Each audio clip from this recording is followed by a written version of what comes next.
This is Charlotte Talks. I'm Mike Collins. On the local news roundup, Charlotte City Council spends a lot of time during their Raleigh retreat grappling with funding issues for major projects. Warning, the General Assembly is back in session. Among Democrats' top priorities, Medicare expansion. This was the week a new elections board was to come into being with an eye toward solving the 9th District problem. A wrench thrown into the works, but we're over that little speed hump. And homicides in Charlotte are already running high, just 1 month into 2019. CMS starts their random weapons searches, and the Department of Environmental Quality holds their final coal ash meeting in Belmont. Our roundtable of reporters is ready. They're on the edges of their seat to detail those stories and others as well. And those reporters include David Borax from WFAE News. Welcome. Hello, Mike. Hi. Glenn Berkins joins us from QCityMetro.com, where he is editor and publisher there. Welcome to you. Falling off the edge of my seat. I know. I noticed. And there's only one seat for all of them. And Doss Helms joins us from the Charlotte Observer, where she is education reporter. Good morning. Good morning. And Eric Spanberg is back, managing editor with the Charlotte Business Journal. Good morning to you. Good morning, Mike. We're all in the studio. You can watch us on Facebook Live as well. That's the back of Eric's head, you see. Charlotte City Council traveled to Raleigh this week for their annual retreat. Why is holding a meeting in Raleigh preferable to staying here in our fair city? Well, the council policy has generally been that they stay home 1 year and travel the next year. And Raleigh became an option 2 years ago when they wanted to forge a better relationship with the state legislature. And so when Jennifer Roberts was mayor at that time, they had the governor come by and they had a dinner with the delegation. They did the same thing this time, obviously with a different mayor, Vilisle. So Governor Cooper stopped by and they had dinner with the delegation. But the main event, of course, was the 3 days of policy discussions about the budget and affordable housing and other matters. So your paper, the Business Journal, reported that a glowing assessment of Charlotte's budget forecast took a sharp turn on Tuesday afternoon. What happened? Well, it was interesting because the budget director started talking about surpluses, forecast of additional surpluses, being able to give raises in the next budget with minimal pain. All those things sounded really good to the reporters, to everyone in the room. And then, oh, by the way, you remember that hiccup with the Cross Charlotte Trail a couple weeks ago when it was disclosed that they were $77 million short on a project that was projected to cost $38 million. Well, there are more out there from these recent bond packages, and what the city manager, Marcus Jones, said is we're trying to figure out exactly what the tally is. Yeah, he said there's a long list of capital projects being reassessed, and he put the blame on past administrations for using faulty budgeting and bad project management. We have these types of projects that started off with concepts and not necessarily any kind of preliminary design. My goal is to put it all out there, and we will deal with what we have. How bad is the prognosis? Well, that's what we were all asking, and we don't know how bad it is. Tarek Bakari, I'm not sure if you have this cut as well. Okay. That's probably a good segue right there to hear Tarek Bakari's answer on that question. All right, well, let's hear it then. There's two big flaws here. One is that the work was never done up front, but the other is that years went by when people knew this.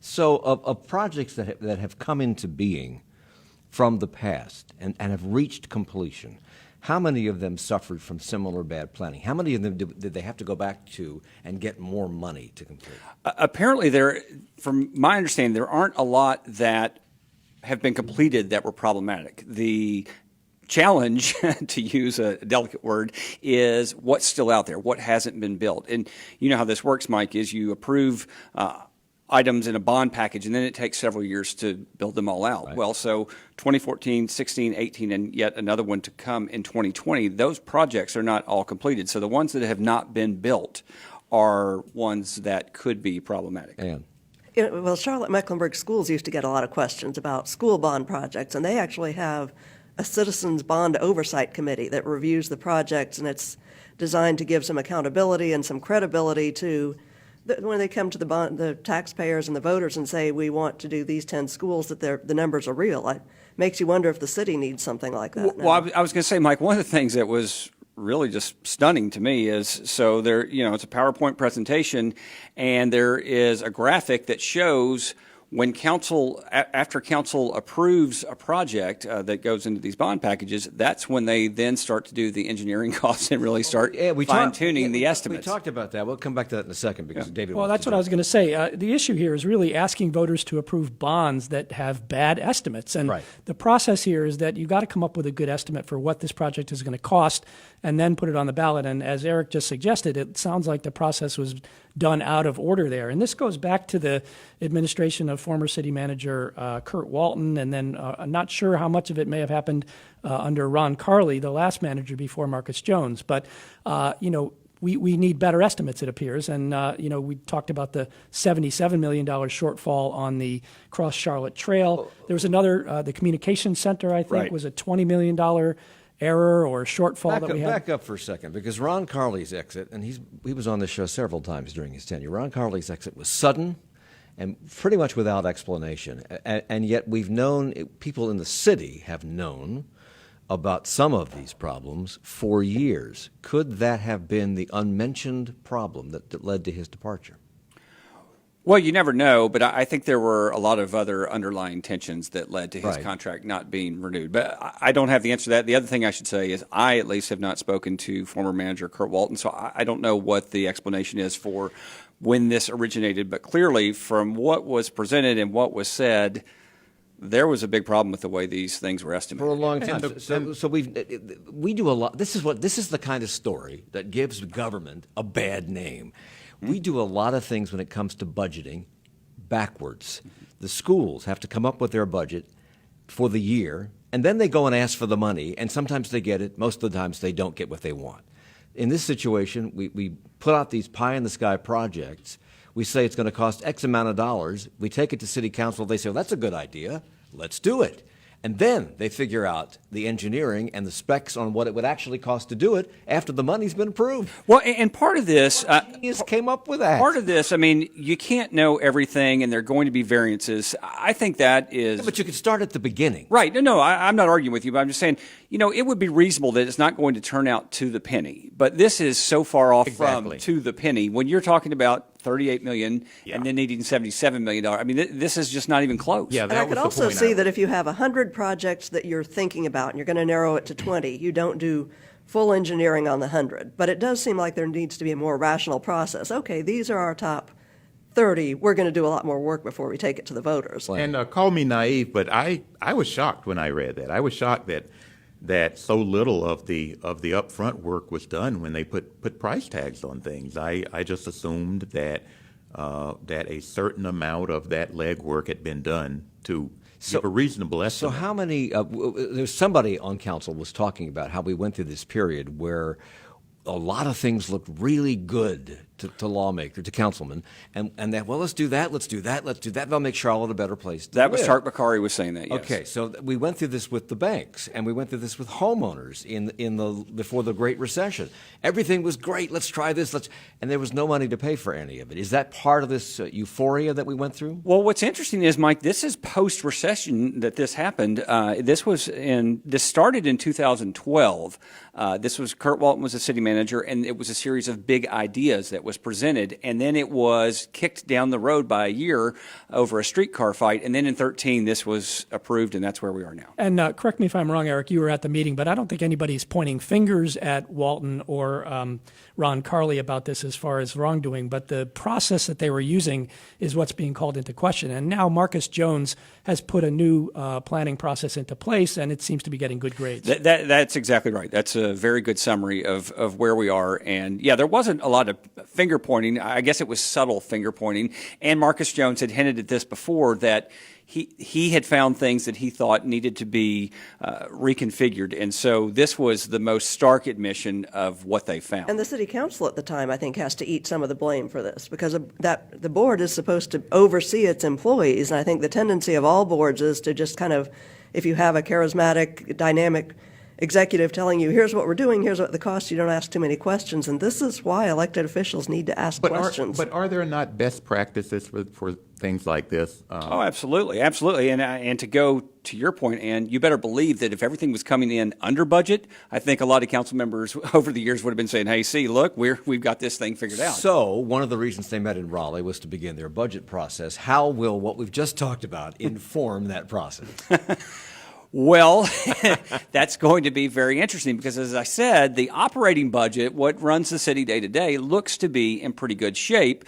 What they have to figure out is how to manage all these things that are in the other bucket. And I think that the way they will end up managing that is things are going to be delayed because projects are going to cost more.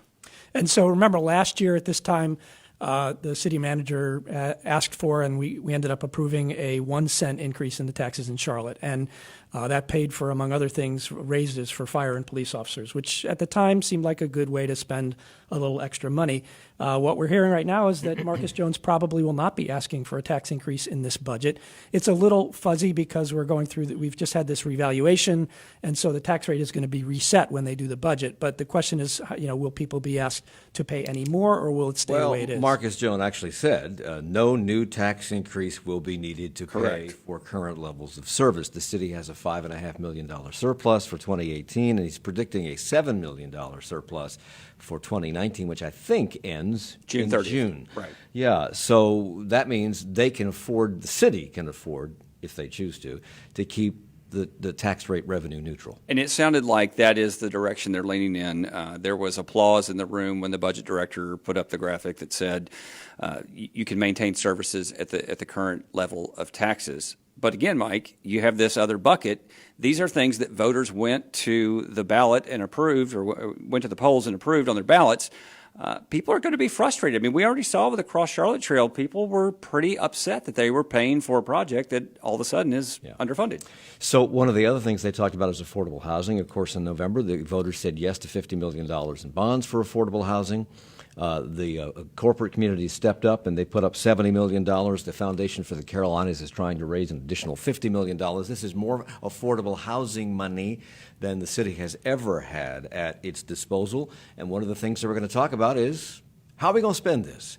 Did any substantive ideas emerge? And how well budgeted are they? Well, this was one of the most surreal portions of the entire retreat because there is this this nonprofit entity from New York called LISC that was hired and is being partially funded by city government to help them with strategy. And then all of a sudden they spent an hour fighting about whether or not they wanted to hand responsibility to LISC. Now, responsibility would still lie with the council in terms of ultimately approving how their money is spent, but there was a lot of unease about, well, should we be going in this direction? Ultimately, they've decided to support what they had already supported. This sounds like a government meeting, and so that's where we are for the moment. I think a lot of that pushback might have come from pushback from the public. I know that there have been meetings out there and with members of city council, people who are in the community who are not exactly happy with the level of transparency.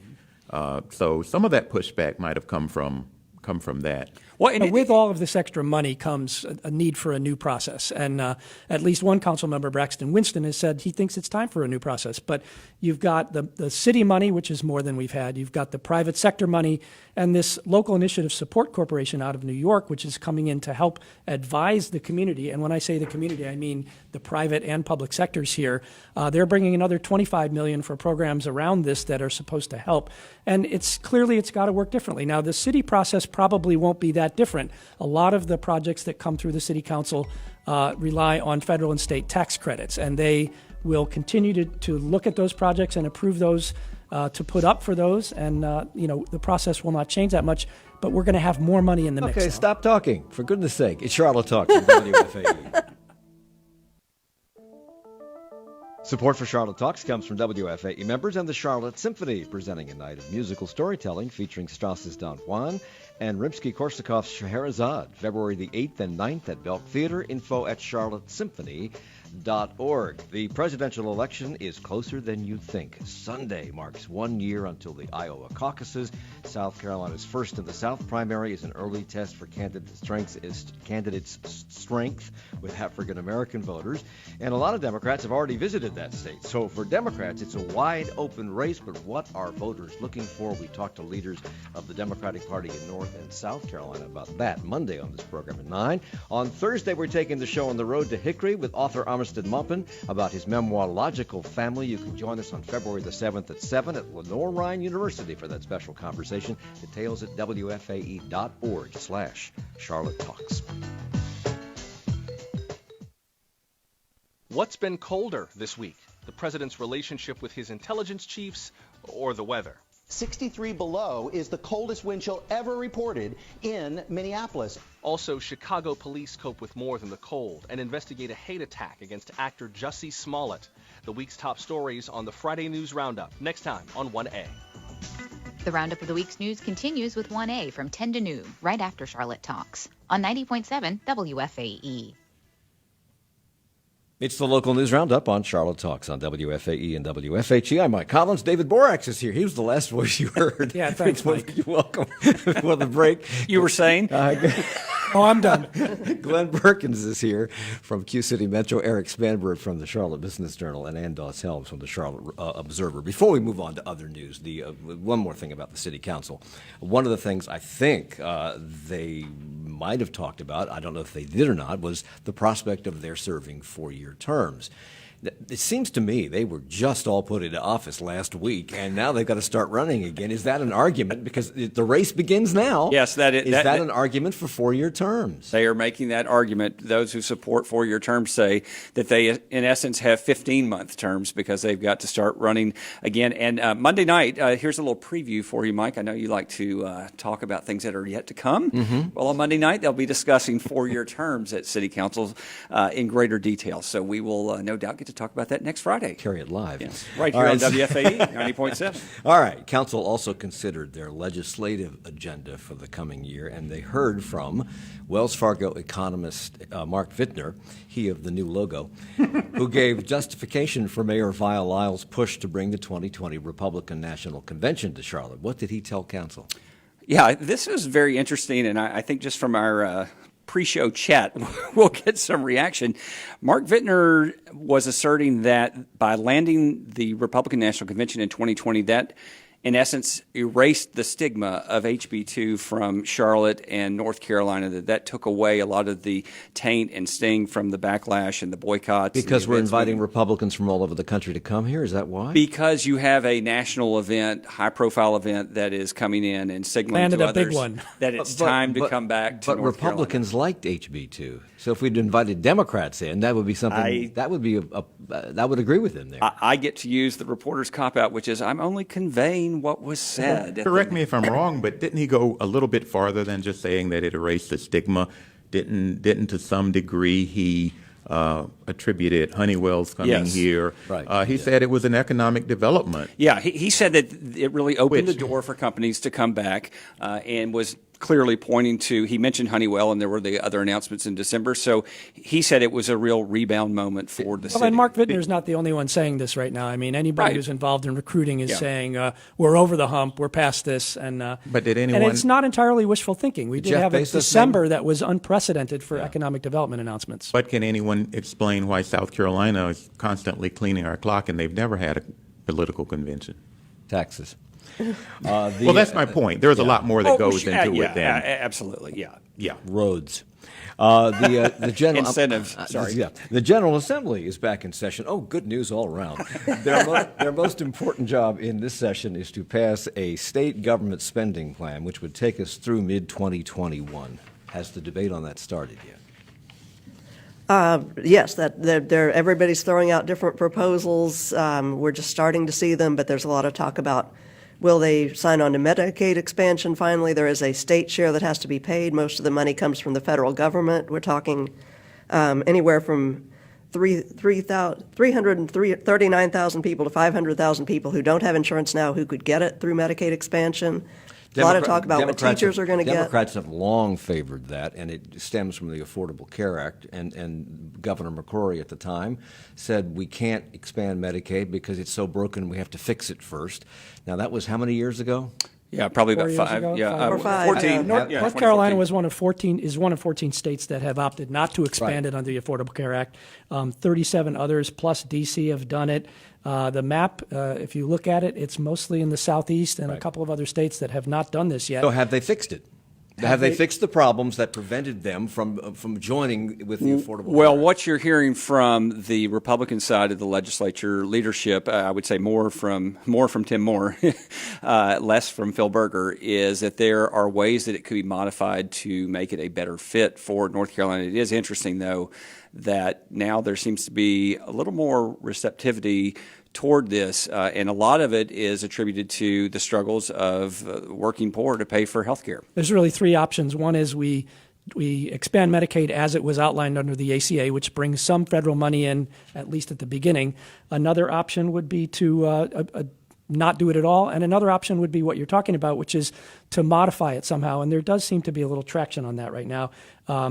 Senate Leader Phil Berger says he's against it, but as you say, maybe on the House side there's a different sentiment. Part of what's changed is just the national politics of it, because when the Affordable Care Act was passed, it was Obamacare, and so everything that you were mad about health care was supposed to be put on Obama. So that was people who were mad that they did not get Medicare or Medicaid were mad at Obama. So now that he's kind of off the scene, now we've all got to own this. Be careful what you believe.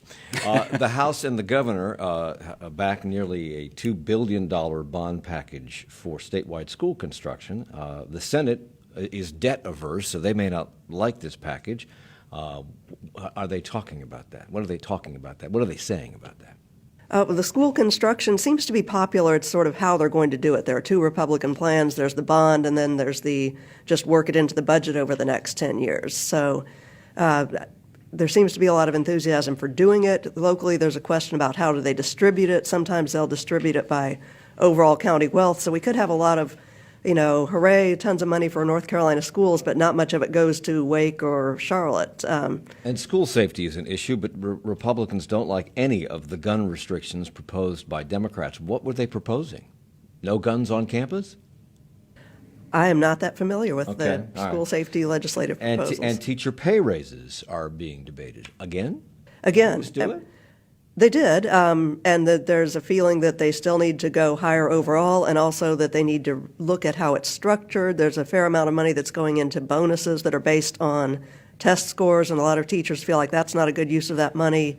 There's also the experienced teachers have not gotten a lot out of these last several raises, so they're very frustrated by people having heard 6%, 7%, but they're getting 1% or 0%. So in November, the voters eliminated the Republican supermajority in the legislature by bringing lots of Democrats into office. How will that impact what happens in this session and the tenor of this session? Will we see more compromise, or at least allowing greater Democratic participation in some decisions being made up there? Well, that's an interesting conversation. There is certainly a school of thought that because you don't have the veto override that they will have to compromise more, that they will at least have to listen to Governor Cooper's budget proposals rather than just throwing them instantly in the trash.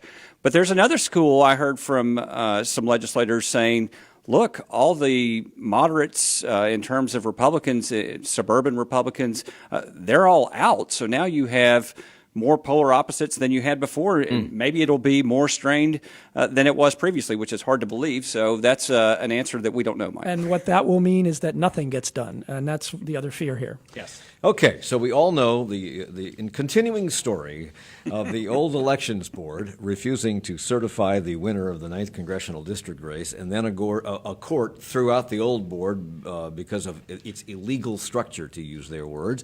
This was to be the week when a new board was appointed, and it almost didn't happen because evidently two of the Democrats that the governor wanted on the board had been accused of electioneering. What exactly is electioneering? That means any kind of working for a candidate, any kind of political involvement during the campaign. And it's the last 48 months is what the law says. And, so they found out that had been the case. It had also been the case with two of the Republicans that were nominated. So they had to bring 4 new people into the mix.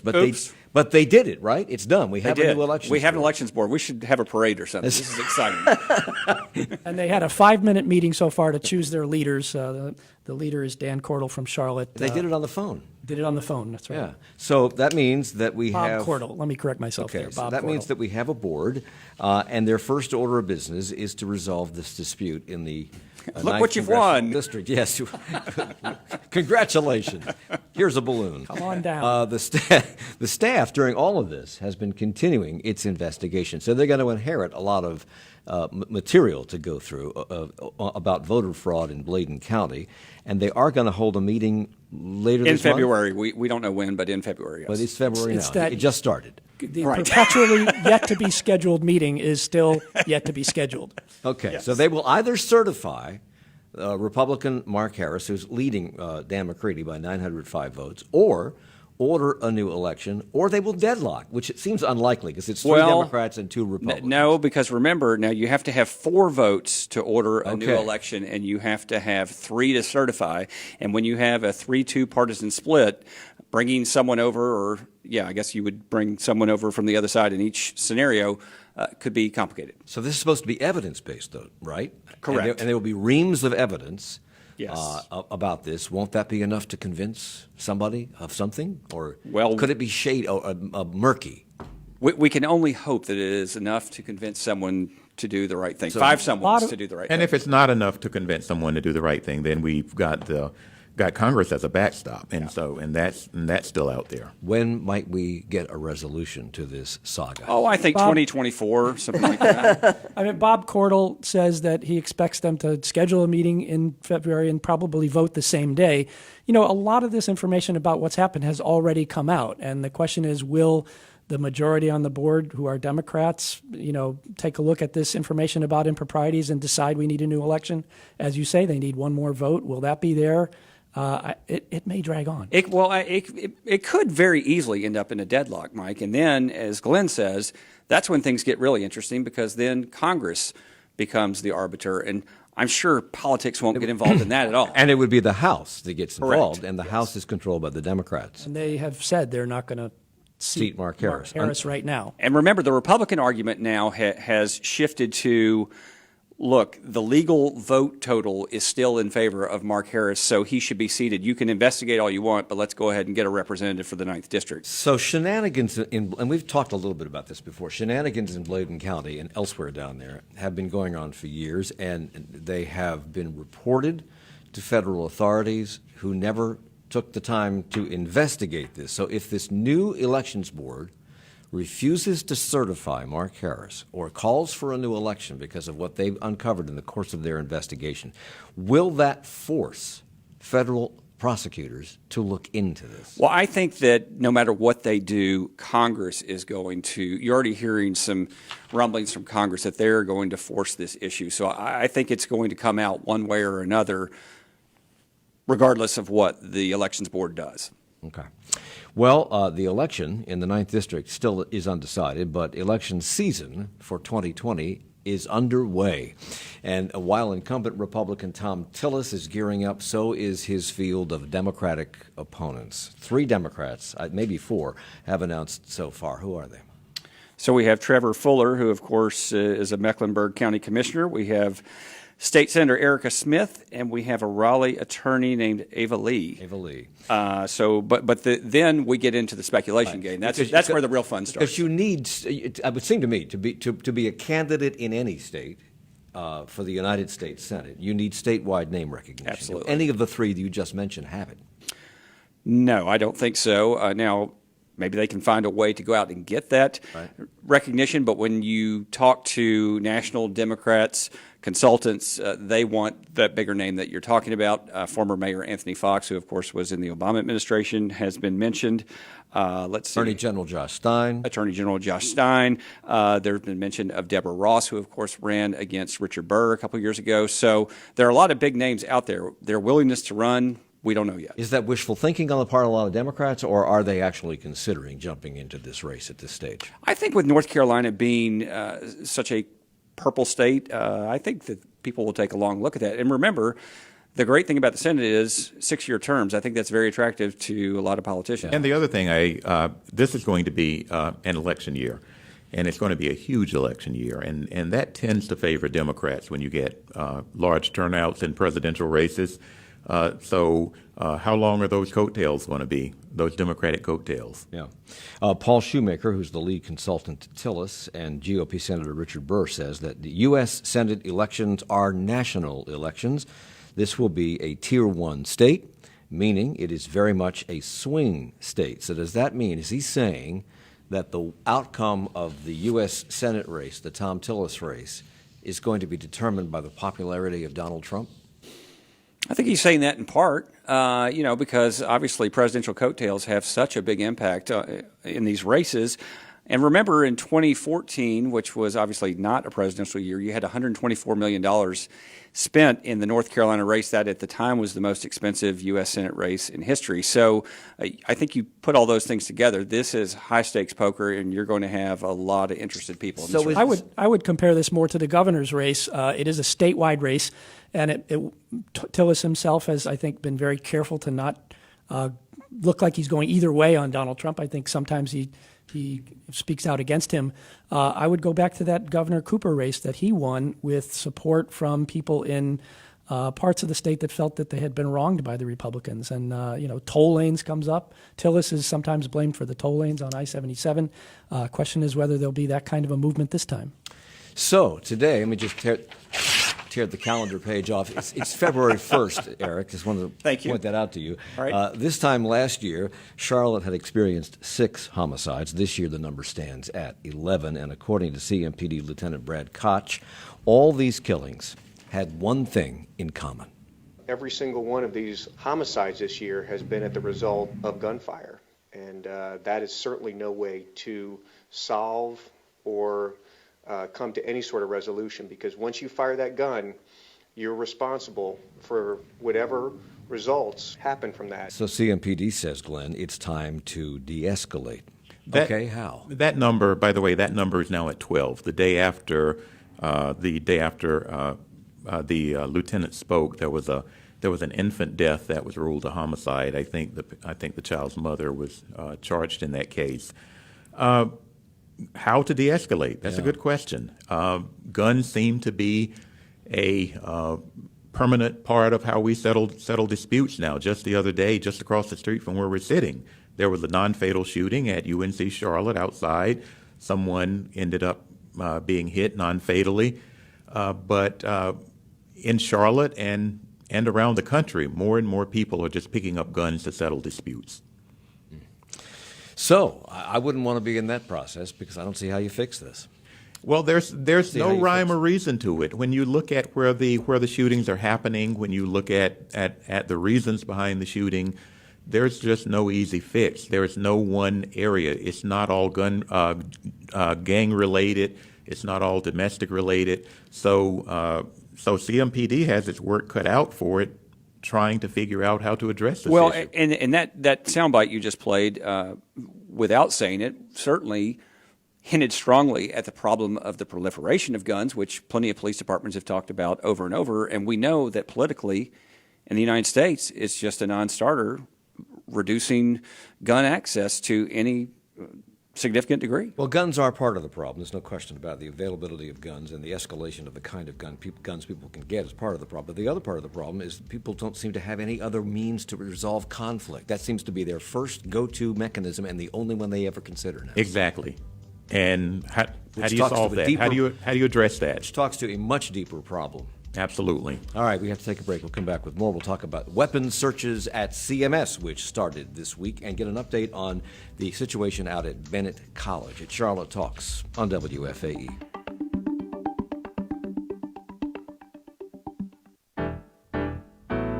Support for Charlotte Talks comes from WFAE members and Tyndall Subaru Gastonia, featuring the new Outback with eyesight safety technology that sees problems and initiates action to help avoid trouble. Details at TyndallSubaru.com and on Facebook at Tyndall Subaru.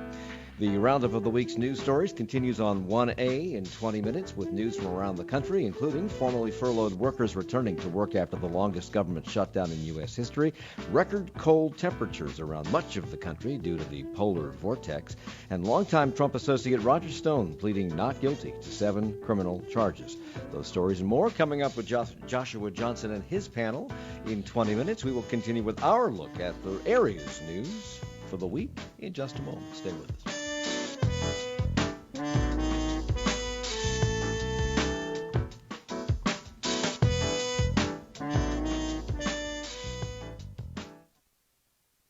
Hi, I'm Joni Deutsch, and on the latest episode of the Amplifier podcast, we hear from Bacalao Stars, one of Charlotte's longest-running Latin reggae bands.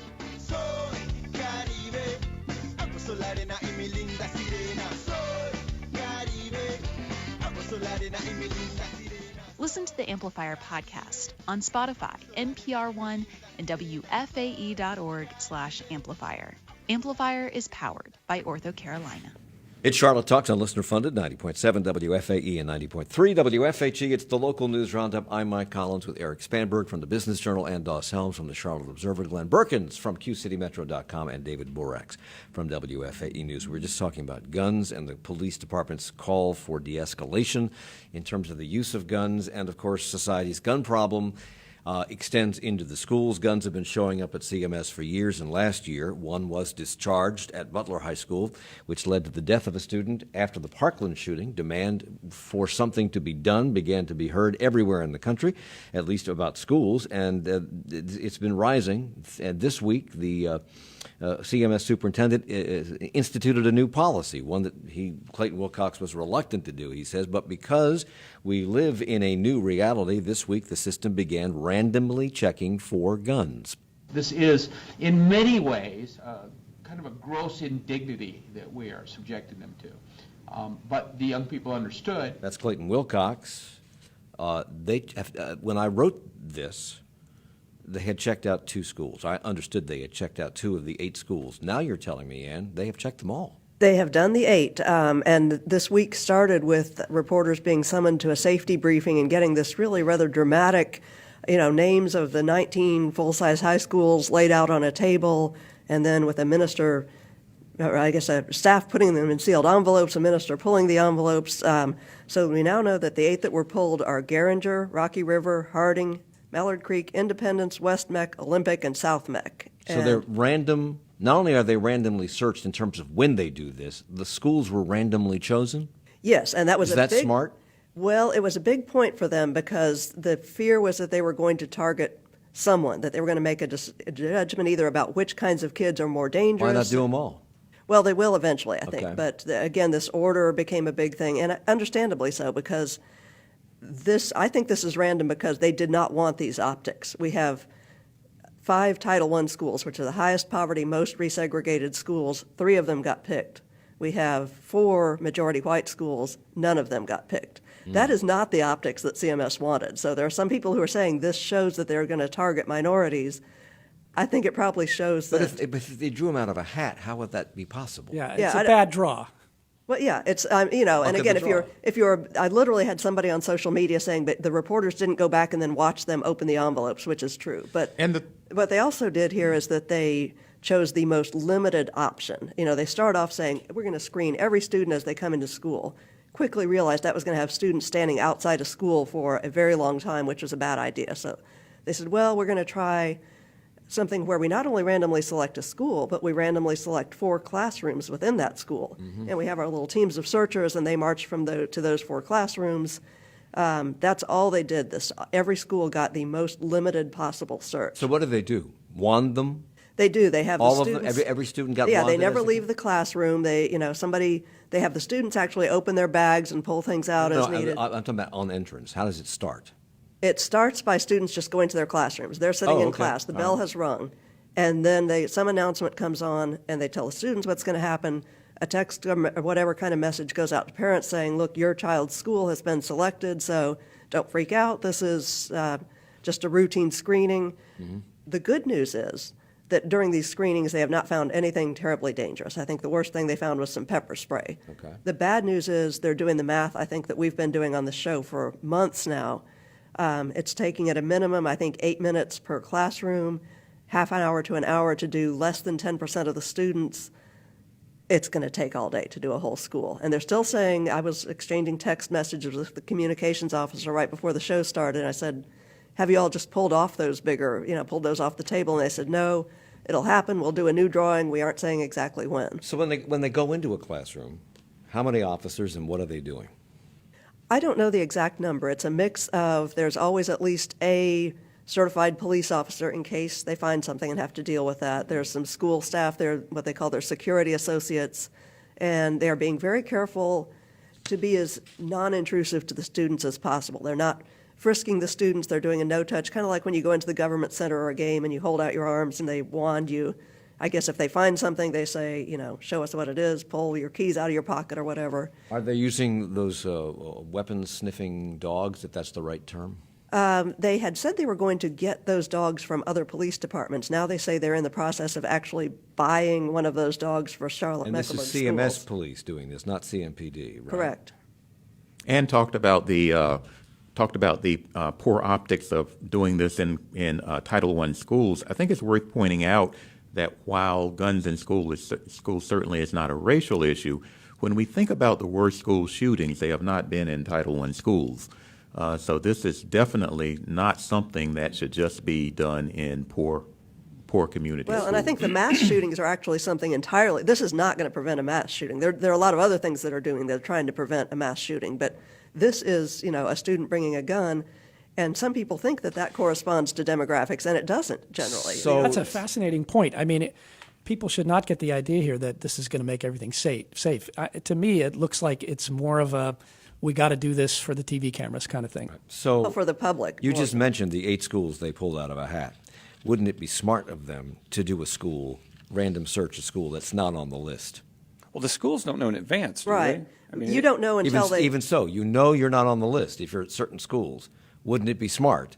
No, they to didn't randomly release the search? list. They didn't. At You the just end of gave it, me the names. Well, now it's After the done. fact. only after it's done. Oh, They're all done. So what is going to happen is they're going to pick another batch. And they have said, they've been Okay. careful to say, just because South Meck got searched today doesn't mean they're not going to be pulled first on the next drawing and they get searched again. Okay, all right. It's also, I assume, and part of the argument or the basis from the school system that by having these random spot checks that will discourage people. People will be more fearful that they could be caught. That's obviously part of what they're They trying to do here. have said 2 goals, and one is to deter weapons and the other is to disrupt learning as little as possible. So how do they choose the classrooms once they're in the school? They have said it's random. I don't know if they literally, have a bunch of teachers' names in a bucket or exactly how they're selecting that. So they just do it over the course of, an hour?